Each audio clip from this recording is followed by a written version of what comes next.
ಎದ್ದ ತಕ್ಷಣ ಲಂಚ್ ಬಾಕ್ಸಿಗೆ ಏನು ಮಾಡೋದು, ತಿಂಡಿಗೆ ಏನು ಮಾಡೋದು, ಡಿನ್ನರ್ಗೆ ಏನು ಮಾಡೋದು ಅಂತೆಲ್ಲ ತಲೆ ಕೆಡಿಸ್ಕೊತಾ ಇರ್ತೀರಲ್ವ.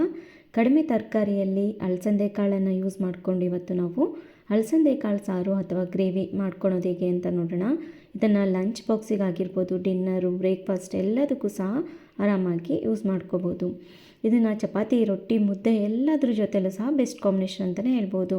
ಅದಕ್ಕೆ ನೋಡಿ ನಾನಿಲ್ಲಿ ಒಣ ಅಲಸಂದೆ ಕಾಳನ್ನು ತೊಗೊಂಡಿದ್ದೀನಿ. 1 ಕಪ್ಪಷ್ಟು ಸ್ವಲ್ಪ ನೀರನ್ನು ಹಾಕಿಬಿಟ್ಟು ಉಪ್ಪನ್ನು ಹಾಕ್ಕೊಂಡಿದ್ದೀನಿ. ಹಾಗೆ ಒಂದು ಸರಿ ಮಿಕ್ಸ್ ಮಾಡಿಕೊಂಡು ಇದನ್ನು 2-3 ವಿಜಿಲನ್ನು ಹಾಕಿಸ್ಕೊಂಡ್ರೆ, ಇನ್ನು ಮೀಡಿಯಮ್ ಫ್ಲೇಮನ್ನು ಇಟ್ಕೊಂಡು ಹಾಕಿಸ್ಕೊಂಡ್ರೆ ಆರಾಮಾಗಿ ಕಾಳು ಬೇಯುತ್ತೆ.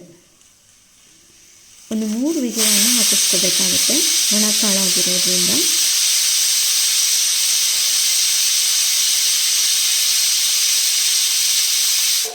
ಈ 3 ವಿಸಿಲ್ ಆದಮೇಲೆ ಈಗ ನಾವು ಅದು ಗಾಳಿ ಹೋಗೋದ್ರಲ್ಲೇ ಒಂದು ಮಸಾಲೆಗೆ ರೆಡಿ ಮಾಡ್ಕೊಳ್ಳೋಣ. ಸ್ವಲ್ಪ ಕಾಯನ್ನು, ಹಾಗೆ ಸ್ವಲ್ಪ ಈರುಳ್ಳಿ, ಸ್ವಲ್ಪ ಬೆಳ್ಳುಳ್ಳಿಯನ್ನು ಹಾಕ್ಕೊಂಡಿದ್ದೀನಿ, ಶುಂಠಿಯನ್ನು ಹಾಕ್ಕೊಂಡಿದ್ದೀನಿ. ಹಾಗೆ ನೋಡಿ ಸ್ವಲ್ಪ ಕೊತ್ತಂಬರಿಯನ್ನು ಸಹ ಸೇರಿಸ್ಕೊಂಡಿದ್ದೀನಿ. ಒಂದು ಟೊಮೆಟೊವನ್ನು ಹಾಕ್ಕೊಂಡಿದ್ದೀನಿ. ಇದನ್ನು ಮೀಡಿಯಮ್ ಸೈಜಲ್ಲಿ ಕಟ್ ಮಾಡಿಕೊಂಡು ಹಾಗೆ ನೋಡಿ ಸ್ವಲ್ಪ ಚಕ್ಕೆ ಮತ್ತು ಲವಂಗ ಹಾಕ್ಕೊಂಡಿದ್ದೀನಿ. ಇದನ್ನೆಲ್ಲ ಹಾಕ್ಕೊಂಡು ಈಗ ಸ್ವಲ್ಪ ನೀರನ್ನು ಹಾಕ್ಕೊಂಡು ರುಬ್ಬಿ ಪಕ್ಕಕ್ಕೆ ಇಟ್ಕೊಂಡಿದ್ದೀನಿ. ಈಗ ಒಂದು ಬಾಣಲೆನ ಇಟ್ಬಿಟ್ಟು ಸ್ವಲ್ಪ ಎಣ್ಣೆ ಹಾಕ್ಕೊಳ್ಳೋಣ. ಎಣ್ಣೆ ಬಿಸಿ ಆದಮೇಲೆ ನೋಡಿ ಈಗ ಸ್ವಲ್ಪ ಚಿಕ್ಕದಾಗಿ ಕಟ್ ಮಾಡ್ಕೊಂಡಿರೋಂಥ ಈರುಳ್ಳಿಯನ್ನು ಹಾಕ್ಕೊಳ್ಳಿ. ಈರುಳ್ಳಿ ಚೆನ್ನಾಗಿ ಕೆಂಪಗಾಗಬೇಕು, ಅಲ್ಲಿವರೆಗೂ ಫ್ರೈ ಮಾಡ್ಕೋಬೇಕಾಗುತ್ತೆ. ಸ್ವಲ್ಪ ಲೈಟಾಗಿ ಕಲರ್ ಚೇಂಜ್ ಆಗ್ತಾ ಇದ್ದಾಗೆ ಪೊಟ್ಯಾಟೋಸನ್ನು ಸೇರಿಸ್ಕೊತಾ ಇದ್ದೀನಿ. ಪೊಟ್ಯಾಟೋನ ಸ್ವಲ್ಪ ಮೀಡಿಯಮ್ ಸೈಜಲ್ಲೇ ಕಟ್ ಮಾಡ್ಕೊಂಡಿದ್ದೀನಿ. ಇದನ್ನು ಒಂದು ಸ್ವಲ್ಪ ಎಣ್ಣೆಯಲ್ಲಿ ಚೆನ್ನಾಗಿ ಫ್ರೈ ಮಾಡ್ಕೊಳೋದ್ರಿಂದ ಬೇಗ ಬೇಯುತ್ತೆ ಅನ್ನೋದಕ್ಕೋಸ್ಕರ. ಇದ್ರ ಜೊತೆಯಲ್ಲಿ ಬೇಕು ಅಂದರೆ ನೀವು ಬದನೆಕಾಯನ್ನು ಸೇರಿಸ್ಕೋಬೋದು. ಅದು ಸಹ ತುಂಬಾ ರುಚಿ ಕೊಡುತ್ತೆ, ಒಂದು ಒಳ್ಳೆ ಗ್ರೇವಿ ಅಂತಲೇ ಹೇಳ್ಬೋದು. ಈ ಗ್ರೇವಿಗೆ ಬದನೆಕಾಯಿ ಇದ್ದರೆ ಇನ್ನಷ್ಟು ರುಚಿನೂ ಇರುತ್ತೆ. ಹಾಗೆ ಅದೊಂದು ಸ್ವಲ್ಪ ಫ್ರೈ ಆಗ್ತಿದ್ದಾಗೆ ಏನು ಮಸಾಲೆ ರುಬ್ಬಿಟ್ಕೊಂಡಿರ್ತೀವಲ್ಲ ಅದನ್ನೆಲ್ಲ ಸೇರಿಸ್ಕೊಂಡಿದ್ದೀನಿ. ಅದರಲ್ಲೇ ನೋಡಿ ಸ್ವಲ್ಪ ನೀರನ್ನು ಸಹ ಸೇರಿಸ್ಕೊಂಡು ಹಾಕ್ಕೊಂಡಿದ್ದೀನಿ. ಈಗ ನೋಡಿ ಸ್ವಲ್ಪ ಅರಿಶಿನ ಹಾಕ್ಕೊಳ್ಳೋಣ. ಹಾಗೆ ರುಚಿಗೆ ತಕ್ಕಷ್ಟು ನಿಮ್ಮ ಖಾರಕ್ಕೆ ನೋಡಿಕೊಂಡು ನೀವು ಖಾರದ ಪುಡಿಯನ್ನು ಹಾಕ್ಕೊಳ್ಳಿ. ಹಾಗೆ ಸ್ವಲ್ಪ ಧನಿಯಾ ಪುಡಿಯನ್ನು ಹಾಕ್ಕೊಂಡಿದ್ದೀನಿ. ಹಾಗೆ ಸ್ವಲ್ಪ ಉಪ್ಪನ್ನು ಹಾಕ್ಕೊಂಡಿದ್ದೀನಿ.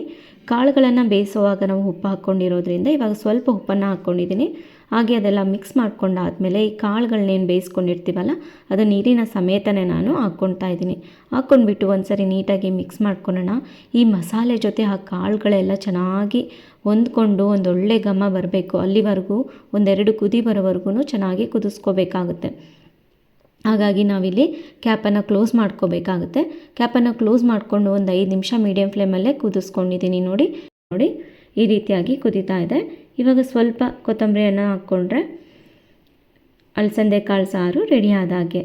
ನೋಡಿ ಎಷ್ಟು ಚೆನ್ನಾಗಿ ಗ್ರೇವಿ ರೆಡಿ ಆಗೋಗಿದೆ. ಇದು ರೊಟ್ಟಿಗಾಗಿರ್ಬೋದು, ಚಪಾತಿ, ದೋಸೆ, ಅನ್ನ ಯಾವುದಕ್ಕಾದರೂ ಸಹ ಬೆಸ್ಟ್ ಕಾಂಬಿನೇಷನ್ ಅಂತಲೇ ಹೇಳ್ಬೋದು.